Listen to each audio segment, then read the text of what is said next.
that every second Saturday is a fasting. This is a sort of fasting you have. This is sort of fasting. Now, so when we fast, let us fast. Honestly, for God's sake. If for any reason your health does not permit, don't fast. The Lord knows. You pray without fasting. Yes. Or like Daniel sometimes did, no comfortable food or wine was brought before him. That's sort of him. You can fast with eating vegetable food, little vegetable kanji and maybe some achar or something, you can have fasting and all that, that sort of thing. Well, so Gnosticism is still here, that's what my point is. It plagued the early church, and the apostles said that, nothing is to be avoided if taken with thanksgiving, because these Gnostics said, touch not, feel not, taste not. That was their life. And Paul said that, don't go back to those elementary principles. Food is good if it is taken with thanksgiving and all. God has given these things for enjoying, but don't overdo it. Don't live for eating, eat to live. Necessary things, yes. So Gnosticism was one great thing. Then Mundanism came, and this Marcion was a great one. He has done a lot of things, and actually he has contributed some good thing. Because Marcion won't accept the whole New Testament, because the whole New Testament did not help Marcion. He will accept here and there. Even the Luke's gospel, only part of the gospel he will accept. Part of the gospel he won't accept, because there were statements that he didn't like. So then it was necessary for the church fathers to meet together in later years to decide what are the books God has given us. So they said the canonicity of the New Testament was forced to be made or determined because of people like Marcion, because he came with a list of books that according to him are the word of God. So people have to come back and decide these things. So all things work together for good. Sometimes yes sometimes that way, but he was, as Polycarp said, you are the firstborn of Satan, and apt. The church fathers, the apostolic fathers, after them comes the church fathers, the second and third generation leaders of the church basically. These were men who was discipled by the apostolic fathers, most of them, and many of them faced the greatest persecution. The apostolic fathers did not, because they basically moved mostly in Asia Minor and all those areas. But when it came to the church fathers, it spread all over the Roman Empire, and then persecution started, and therefore the church fathers suffered more, Great men of God, they suffered. Yes.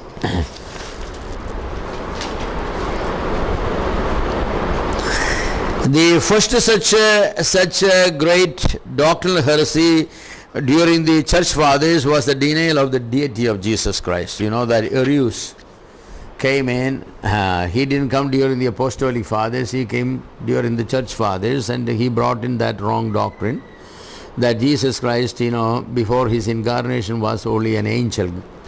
He was created by God, and some of them said he was the first one created. Yes, but he is the one who is created. So it took the leaders of the church to come together to study the word of God, to decide this whole matter. Outstanding among such church fathers were Irenaeus and Tertullian in the Western Roman Empire, and Clement and Origen in the Eastern Roman Empire. What is Eastern and Western Roman Empire? The Roman Empire was divided very soon into two parts. Actually, Rome became the headquarters of the Western, but we today have basically everything west of the Mediterranean Sea, that part is going to that one, all Europe and all the way to Spain and all that, England and all that part. The eastern is all that one comes to this part, the Turkey and and then you have all this the Antioch and you have Egypt and India and all these things come to the eastern. So east and west became, it's politically it was made. Later, even at the time of Constantine divided that into Eastern Roman Empire and Western Roman Empire, and under his two sons, he gave them. Frequently, some of them will conquer, the West will conquer the East, or the East will conquer the West and make it same, and then again they will be divided. But the church was always divided. Once these doctrinal problems came for a long time, until I will say that Constantine 325, the division was not major, but the roots of the divisions were there. Irenaeus was born sometimes between 115 and 142. He was brought up in Smyrna, where he had opportunity to see and hear Polycarp. From Smyrna, Irenaeus moved to Gaul in France, where he became a bishop. In the year 200, he suffered martyrdom. Irenaeus studied the scriptures on the deity of Jesus Christ. His studies are published in his book Against the Heresies. Tertullian was born sometimes between 150-155 AD in North Africa, in the city of Carthage. He studied law and practiced it at Rome. He got converted at Rome and returned to Carthage, where he became a presbyter in the church. He was an intelligent, logical student who studied the word. Even though he did not advance more than Justin and Irenaeus because of his lack of ability to speak well, he outsmarted other people. Another great teacher who lived in Alexandria was Clement. He is different from the Clement of Rome. Origen was a student of Clement and became more famous than his teacher. Origen is considered one of the greatest scholars of the period. He wrote many books. Against Celsus, C-E-L-S-U-S, against Celsus was the brilliant answer to the critics of Christianity. Both Clement and Origen contributed many books to the church. They gave better understanding about Christ through their teachings. The thing I'm saying is this one, not the details, that the church fathers devoted to study the doctrine with the special purpose of answering the heretics, countering the heretics, and they have done a good job. The heretics were coming in many forms, in many shapes, and the church fathers, as soon as somebody came up and gave some heretic teachings, the church fathers immediately they went into the scriptures to search the scriptures. They found the answers, why they were wrong, and then they either published their book or they called meetings where they discussed these things. That was very good. The apostles started this system, didn't they? In Acts chapter 15. When the wrong teachings came about the Gentile converts and all, what did the apostles do?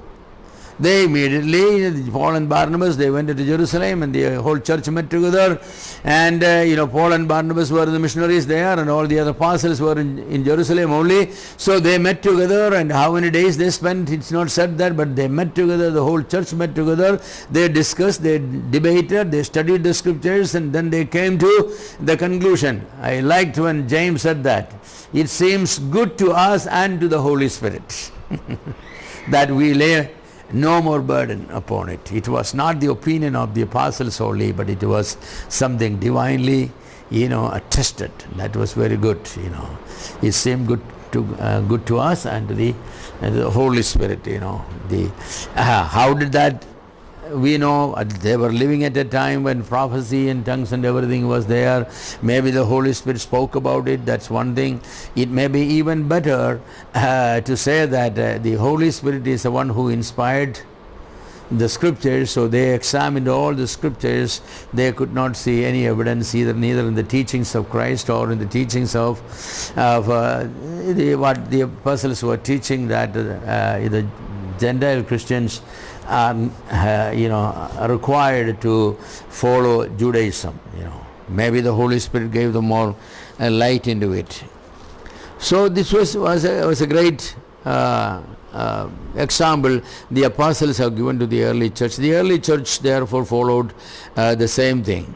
Another great teacher who lived in Alexandria was Clement, and I mentioned that Clement has done a great job. Then we come to creeds, canons and structure.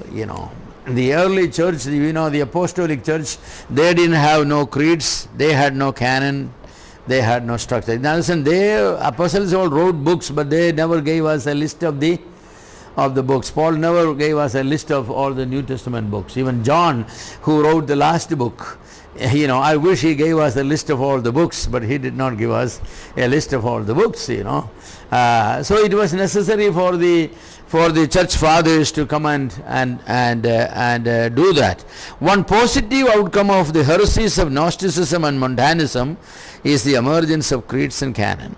Another equally significant result of heretic teaching and the fight against them was the emergence of an organizational structure of the church. Yes, they didn't have creeds. They have apostolic confessions. We know that the early church had many confessions. Acts 2:42 is a confession, and they continued in apostles' teaching. That was a song they used to sing. It almost was as one of their confessions. God was revealed in flesh, manifested in flesh. That was a confession. And you were slain. You are worthy to receive glory, honor, and riches because you were slain. That was one of the early songs. That was a confession. They used to, sing these great confessionals. And it's sad that we don't have these things. At least I think those things they sung, we should put music to them again and sing. Some of them we have, worthy is the Lamb, and few others. But I never heard anybody singing Acts 2:42 or 2 Timothy 3:16, and that's sort of many of them we never have. I think somebody who can do that, with musical, it may be great if they will do it. Yes. Definitely. All that we have are spiritual songs. That if spiritual songs are the songs that our songwriters are writing on spiritual themes. We don't have psalms. We don't sing because we don't know the meters and all that. The early Christians were singing psalms because Paul said that with the psalms, hymns and spiritual songs, exhorting one another.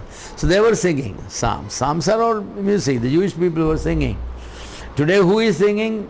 I think the Jacobites and the Marthomites, when they are reading the psalm, there is some tune at least, And because to show that we are not even part of that one, so we made it very, very sure that we will not have that music to run. Instead we will say that, the Lord, He is my shepherd.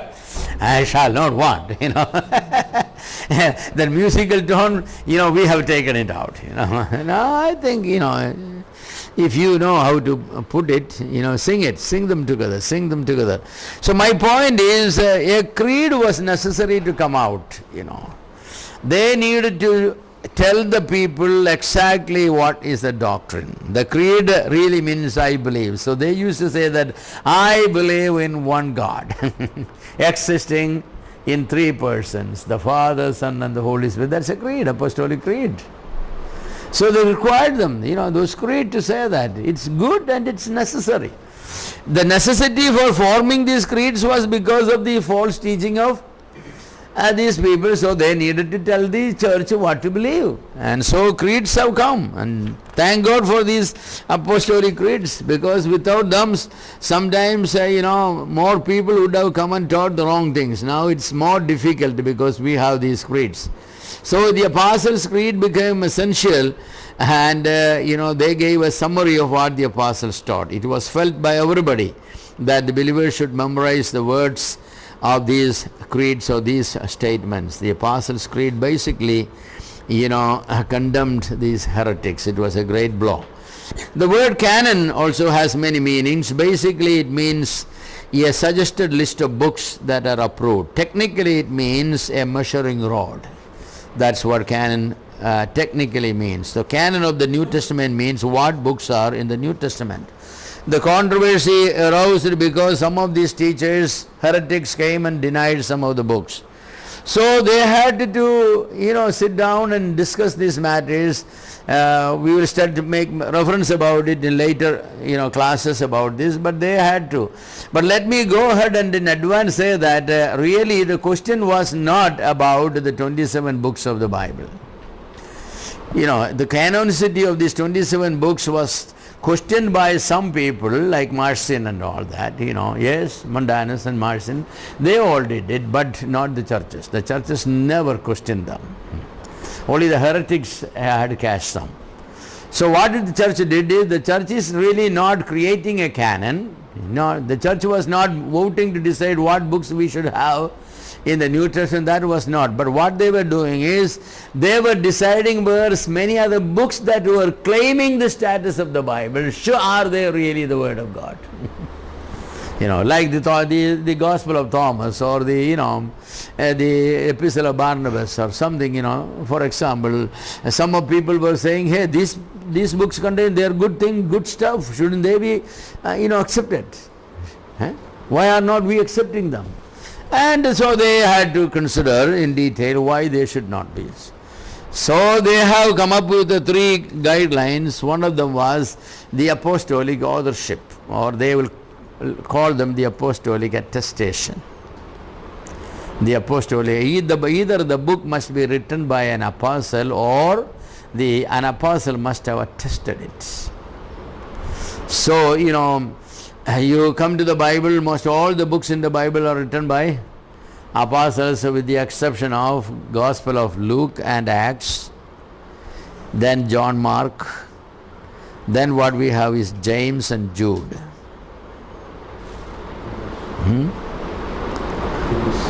The book of Hebrews, that's, some say it's written by an apostle, some say not by apostle. So there's a question mark on the book of Hebrews,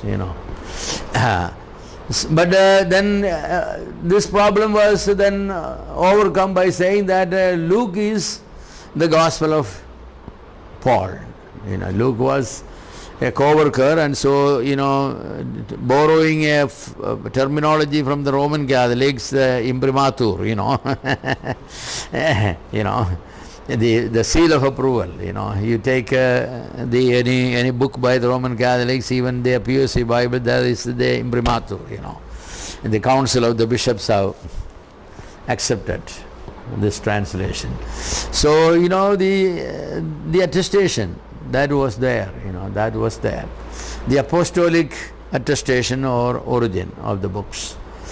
James was the brother of Jesus Christ. That was more than sufficient for many people, but they will say that he was an elder, more than an elder, one of the 3 pillars, and along with James and Peter, who are the apostles, and this man was.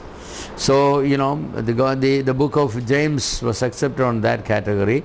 Hebrews, at that time most of the people believed it was written by Paul, because there were some manuscripts that contained, not on the manuscripts, but a pin that was, writing was attached with that one saying. And then some of the church fathers have mentioned that the epistle Paul has written in the book of Hebrews, Paul says, that sort of. So it was, but the later studies have come to the conclusion that we cannot say who the author is. That is, John Owen is the one who has done the most classic study on this book of Hebrews. His commentary, John Owen's commentary, have 3 volumes. Every one volume I think is around 1,000 pages. First volume is devoted to the authorship of Hebrews. And and after going in detail and all those things, then the conclusion is nobody could say who wrote.